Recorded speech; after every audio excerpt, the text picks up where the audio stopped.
Muy bien, los invitamos a que participen de este programa a la noche a través de las cuentas de Twitter, opinando con el hashtag #demanda Uribe y respondiendo a la siguiente pregunta: ¿qué opinan ustedes de esa demanda que ha admitido el Consejo de Estado contra la investidura del senador Álvaro Uribe Vélez?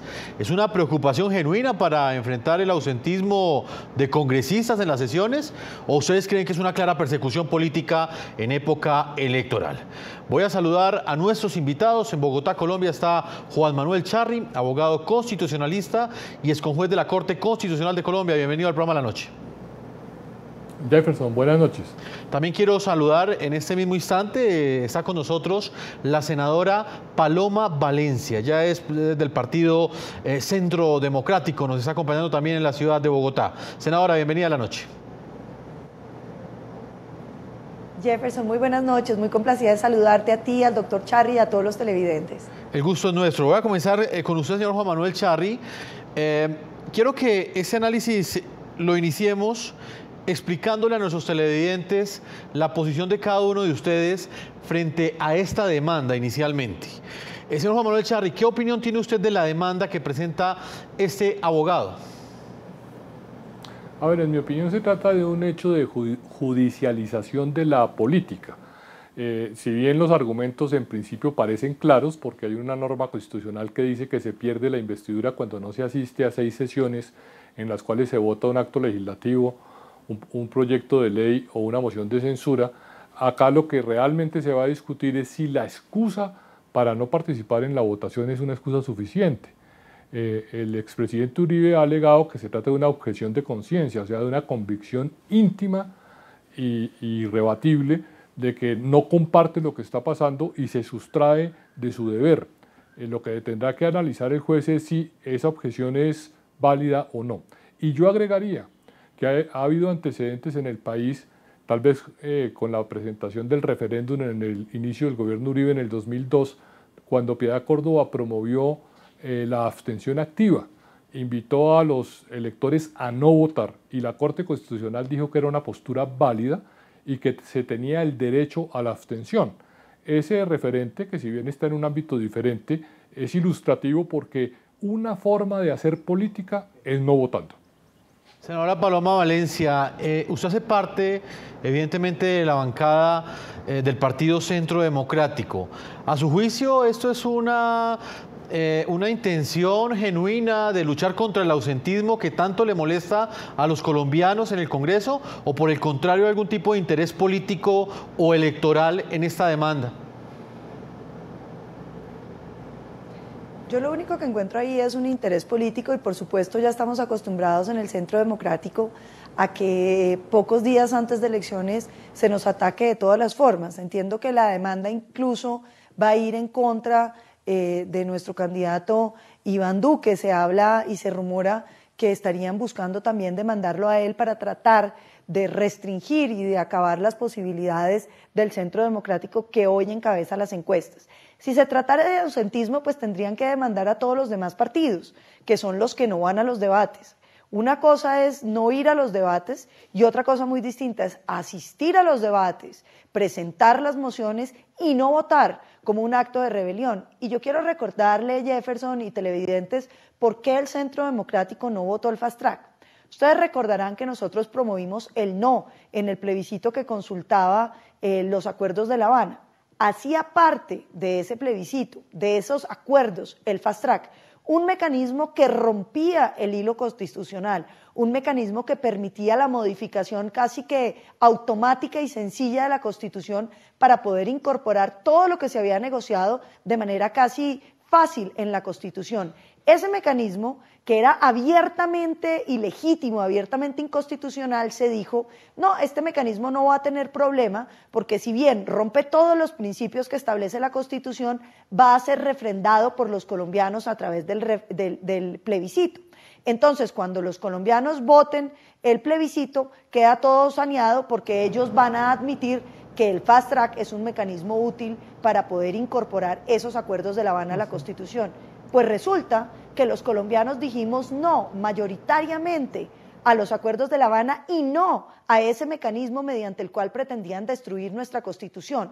De manera que uno no le puede pedir a un partido político, que fue el único partido político que defendió el NIO, que saliera a desconocer la voluntad de los miles de colombianos que votamos no, porque los colombianos negamos el fast track, dijimos ese fast track no es admisible, y que el gobierno hubiera después utilizado la artimaña de decir que el propio Congreso podía refrendar el fast track, pues era evidentemente una ilegalidad. A mí me parece que quienes deberían estar investigados son aquellos que se atrevieron a desconocer la voluntad democrática de los colombianos a través del plebiscito.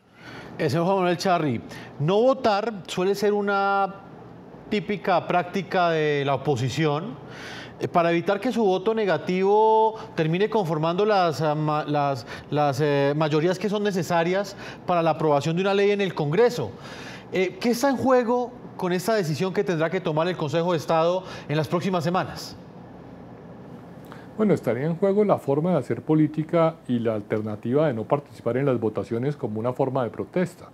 Recordemos que en este caso específico del fast track, la Corte Constitucional declaró inexequibles dos elementos que eran definitivos en el fast track, que era votar en bloque y la imposibilidad de modificar los proyectos sin la autorización del gobierno. Entonces es un argumento que respalda la posición de los que se oponían. Estaban votando un procedimiento, los estaban invitando a participar en un procedimiento que tenía unos elementos inconstitucionales. Pues precisamente acá en el programa La Noche, nuestro periodista Oscar Ramírez habló con Nixon Torres, quien es el abogado que presentó la demanda de pérdida de investidura en contra del expresidente y actual senador Álvaro Uribe Vélez. Este jurista representó al vocero de las FARC, Jesús Santrich, y fue contratista de la alcaldía del entonces burgomaestre Gustavo Petro. Sin embargo, en esta entrevista negó que haya tenido algún contrato con el gobierno de Juan Manuel Santos, tal y como lo señala la bancada del Partido Centro Democrático. Veamos. Para la bancada del Centro Democrático llama la atención que la demanda en contra del expresidente Álvaro Uribe se haya presentado en un momento clave de la carrera electoral. Esa es una demanda del gobierno, redactada por el ministro del Interior y firmada por uno de sus contratistas, contra la bancada más cumplida del Congreso. También que sea interpuesta por el mismo abogado que en el pasado, según Uribe, tuvo contratos con el gobierno de Juan Manuel Santos. La persona que me demanda ha sido contratista del gobierno, delegado suyo para promover esos acuerdos y abogado de la FARC para reclamar más curules. Precisamente el programa La Noche consultó al abogado Nixon Torres sobre el origen y los motivos que lo llevaron a interponer este recurso legal. Doctor, ¿usted pertenece a algún partido político? ¿Esta demanda hace parte del interés de algún partido político? No responde a ningún interés político, responde a un interés jurídico. Entonces significa de que esa práctica que ellos tienen no está por encima de la Constitución, porque en esa representación tienen unas obligaciones. El abogado negó que su demanda tenga alguna intención política, también que tenga algún vínculo contractual con el gobierno de Juan Manuel Santos. Sin embargo, en la página web del Consejo de Montería aparece este artículo en el que lo presentan como delegado del gobierno Santos en pedagogía de acuerdos de paz. El reconocido abogado, asesor del Gobierno Nacional para Asuntos del Plebiscito y Postconflicto, Nixon José Torres Cárcamo, hará presencia en el Consejo de Montería, donde debatirá con los cabildantes los alcances de los acuerdos con las FARC y lo que advierte la desmovilización de los integrantes de ese grupo armado ilegal. En aquella reunión así hablaba el abogado Torres en el Consejo de Montería. Entonces, ¿qué pasa? Que este es un acuerdo especial de paz, y esa jurisdicción especial de paz que no tiene marco de impunidad. No soy, ni he sido, contratista del Ministerio del Interior o de cualquier otra entidad gubernamental para efectos de pedagogía del proceso de paz. Nunca lo he sido. Pero sí creo que si le pregunta al presidente Santos entenderá, yo ni lo conozco. No tengo un solo ingreso al Palacio de Nariño. ¿Pero hubo alguna relación contractual entre el gobierno y usted para esa visita que usted hizo a Montería? No, y si hubiese, ojo, no la hubo. Me sostengo en ello, no hay prueba. Por otro lado, frente a la aseveración del expresidente Uribe en la que señala que Torres fue un abogado de las FARC, el letrado también lo negó, pese a que en octubre del 2017 representó a Jesús Santrich en la demanda de nulidad de la sentencia que limitó el fast track. Bajo esas premisas nosotros estamos planteando una impugnación la cual se radicará hoy en la tarde y hará su curso. Quiere construir una realidad alrededor de mi nombre como una forma de tachar moralmente lo que se está haciendo, pero le tengo que decir de forma conclusiva en este tema que eso también es falso. La unidad investigativa del programa La Noche también conoció este contrato de 48 millones de pesos, firmado entre el letrado y la administración del entonces alcalde de Bogotá, Gustavo Petro. Esto respondió Nixon Torres. Ese contrato, efectivamente, era un contrato de prestación de servicio como cualquier otro abogado lo puede hacer en el país. Lo suscribí con el Fondo de Vigilancia y en el mes de mayo, que renuncié a un último contrato como a 9 meses, 10 meses, con la anuencia de la administración de turno, y un contrato que suscribí con el ente descentralizado del Distrito Capital de Bogotá. Senadora Paloma Valencia, ¿ha escuchado usted de los argumentos que entrega la persona que hace esta demanda? Usted en la primera respuesta me decía que a juicio suyo hay intereses políticos y electorales en esta demanda presentada.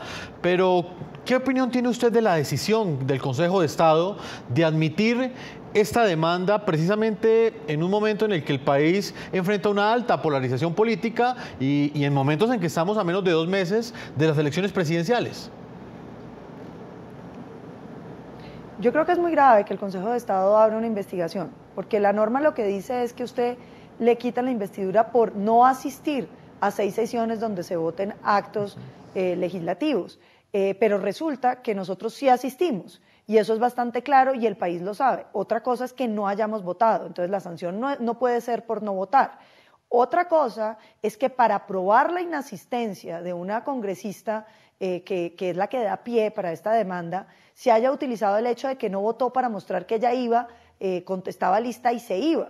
Pero eso es una actitud muy distinta a la que estamos observando aquí, que el país conoció perfectamente, que era que nosotros íbamos, asistíamos, dejábamos nuestras constancias y no votábamos. Pero de hecho, durante la votación, ahí estábamos, de manera que nosotros no asistimos, porque estábamos no fue que no asistimos, fue que no votamos. Y yo creo que eso se sale de la norma. Yo hubiera esperado que el Consejo de Estado hubiera rechazado esa demanda.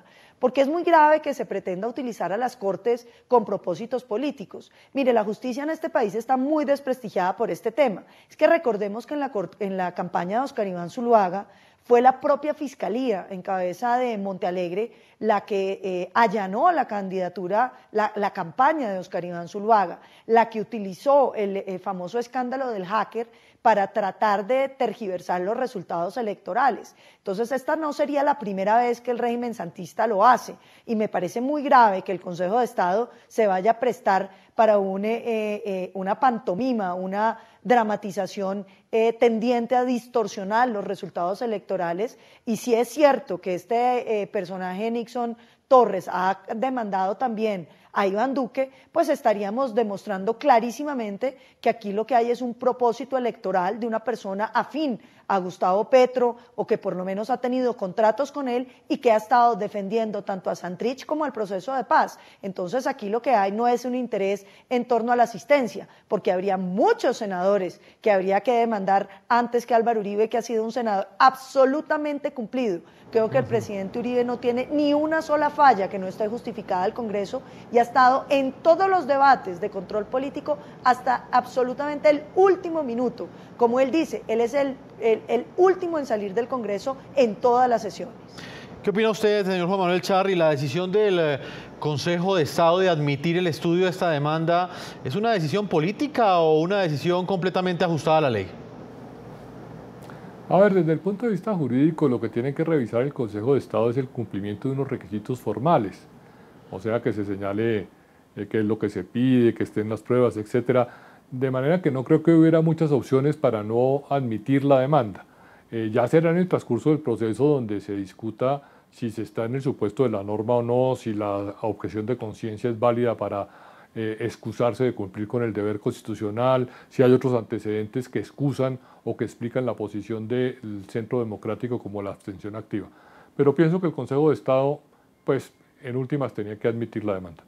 Señor Charri, es evidente que el Consejo de Estado, como usted bien lo dice, pues legalmente, nos lo ha dicho también el presidente del Consejo, tiene la facultad de aceptar esta demanda. Sin embargo, existe de fondo ese debate en Colombia sobre el ausentismo de congresistas que sencillamente se registran en la lista y luego se salen del recinto.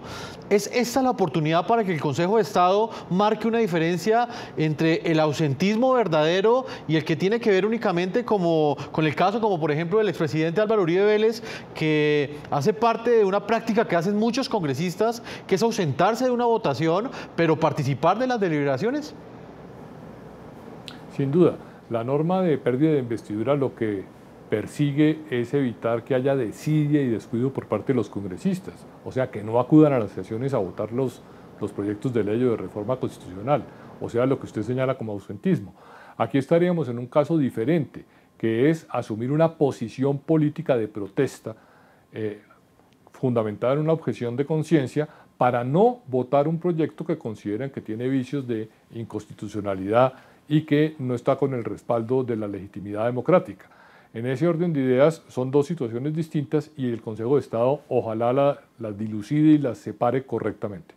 Senadora Paloma, ¿usted qué opina? ¿Hay un ausentismo avivato, por llamarlo de alguna manera, y otro ausentismo que es por objeción de conciencia? ¿Y es esta la oportunidad para que el Consejo de Estado delimite exactamente cuál es permitido y cuál no?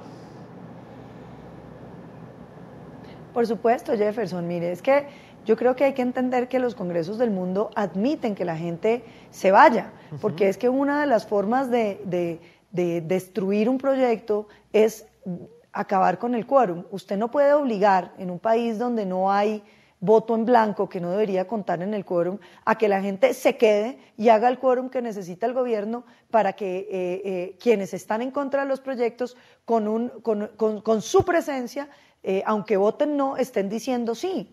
Es que hacer quórum es decir sí en principio, aunque usted quiera decir que no. Entonces hay momentos donde los congresistas se tienen que retirar para hundir un proyecto y es una manera efectiva de hundirlo. Entonces yo creo que eso hay que entenderlo. Lo segundo es la posición del Centro Democrático. Aquí estábamos frente a un procedimiento absolutamente inconstitucional.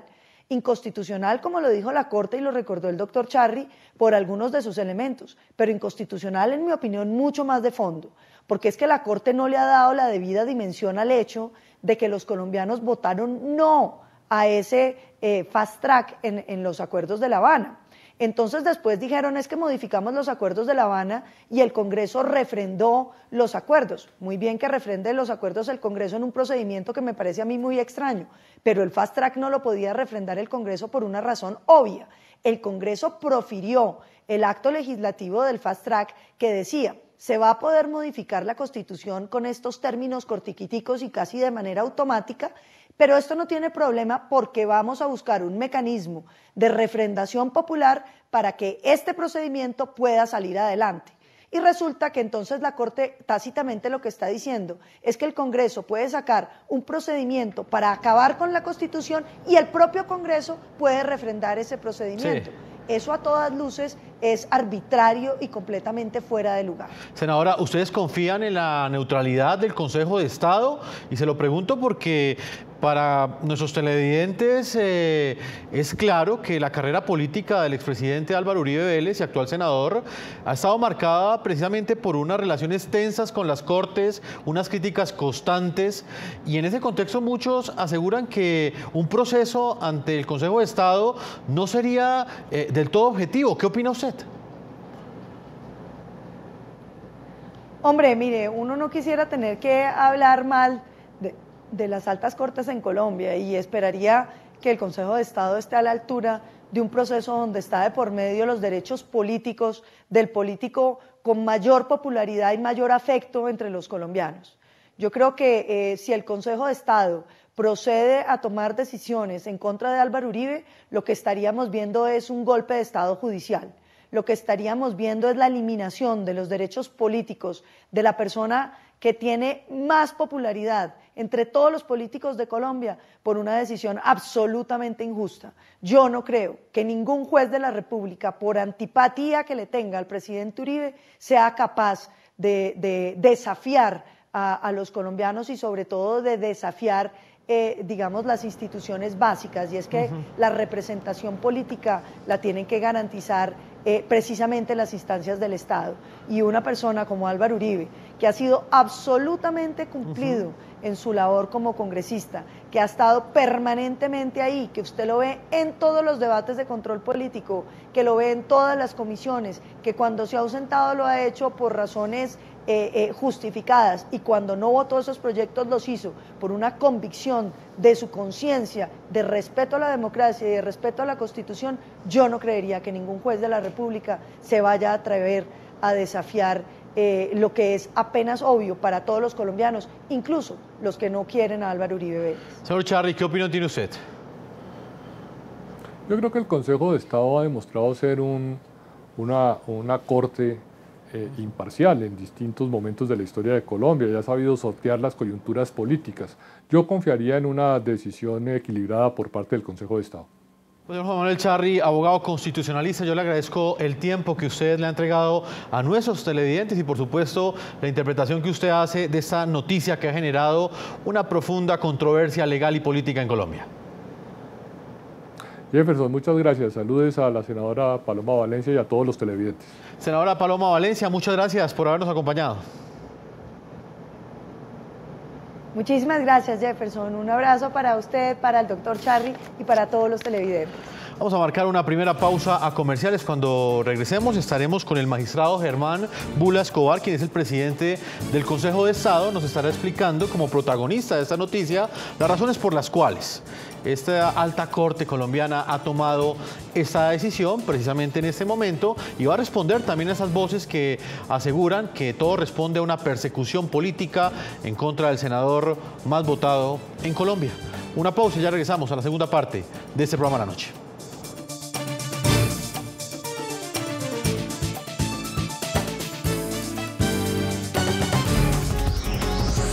Ya regresamos con La Noche.